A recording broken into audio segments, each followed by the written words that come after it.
¿Quién fue el Papa León XIII?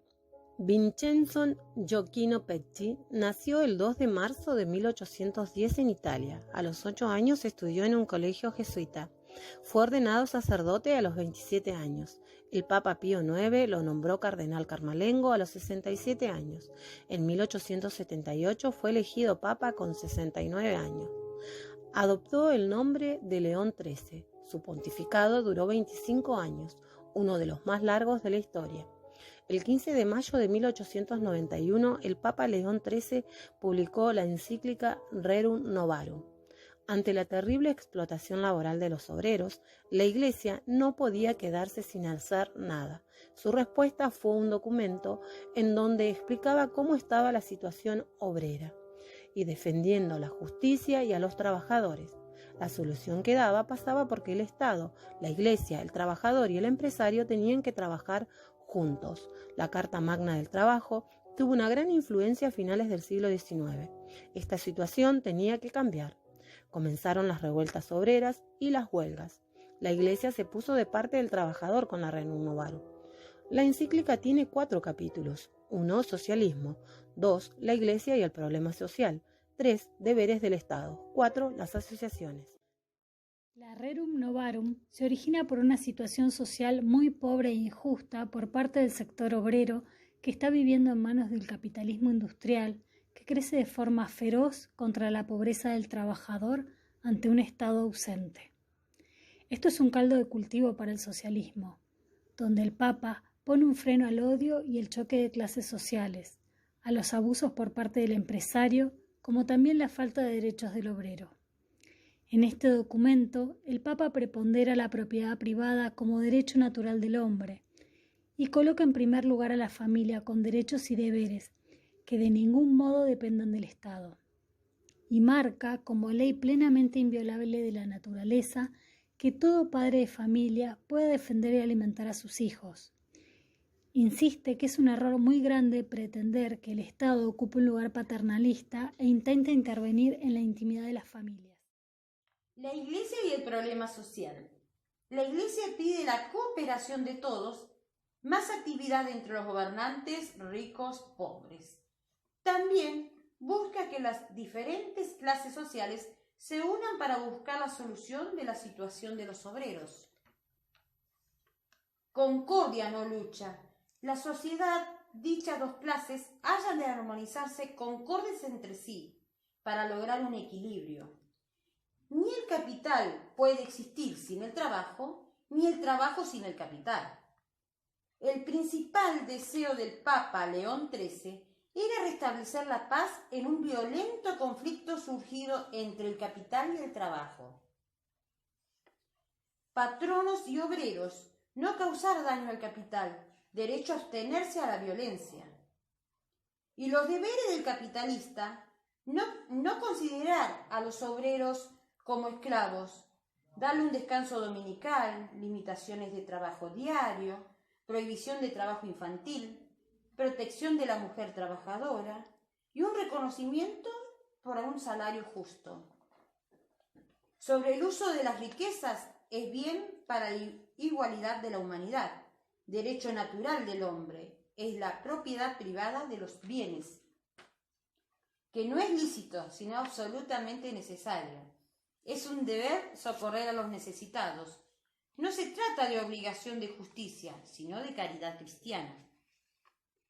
Practicar de dar con generosidad y enseñar que es mejor dar que recibir. El deseo de ser útil a los demás sin pensar en una recompensa. Jesucristo, Hijo de Dios e hijo de un artesano trabajando, pasó la mayor parte de su vida. ¿No es este el artesano, el hijo de María? Este ejemplo tan divino fácilmente se comprende la dignidad y la grandeza del hombre. La virtud sea un patrimonio común, al alcance por igual de los grandes y de los pequeños. Así Cristo llama bienaventurados a los pobres, y quienes están en trabajo o aflicción los invita a buscar consuelo en Él. Procura que las enseñanzas lleguen a todos ellos valiéndose de la cooperación de los obispos y del clero. Fueron dados para este fin por Jesucristo y tienen virtud divina en sí.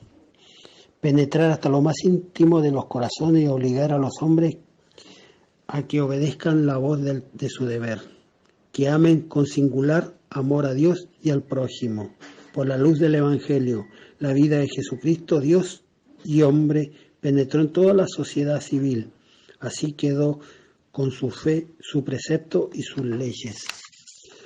Indudable verdad es que para reformar una sociedad decadente es conducirla de nuevo a los principios que le dieron ser.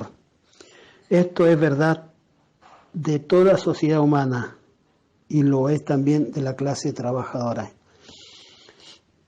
Las costumbres cristianas, cuando son en verdad, se mantienen tales y contribuyen también de por sí a la felicidad terrenal, porque atraen las bendiciones de Dios.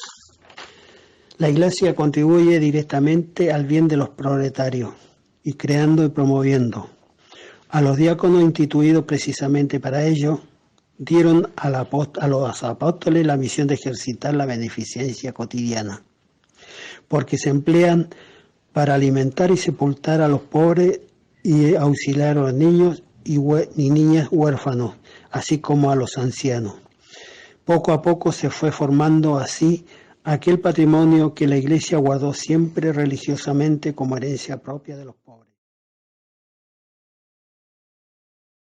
Entonces, frente a estos conflictos de las clases sociales, debe intervenir de manera eficaz para generar el bien común y el bienestar general de toda la sociedad, el Estado, con un rol preponderante. Asimismo, la Iglesia también tiene que hacerse presente en estos conflictos que tiene la sociedad entera. Entonces, elabora propuestas en base a la caridad y a la solidaridad, donde se establece que el proletario, el trabajador, debe cuantificar su jornada laboral, de manera que no puede trabajar más allá de lo que le permitan sus fuerzas. Debe haber un horario de inicio y un horario de cierre, y le debe sobrar horario para poder hacer su vida particular. Esto es, reconocerle también el derecho al descanso, el derecho a profesar su fe, tan importante, marcado, ¿no?, además por la Iglesia. También el derecho a un salario digno, no siempre era reconocido. De acuerdo al trabajo que realiza, es la remuneración otorgada.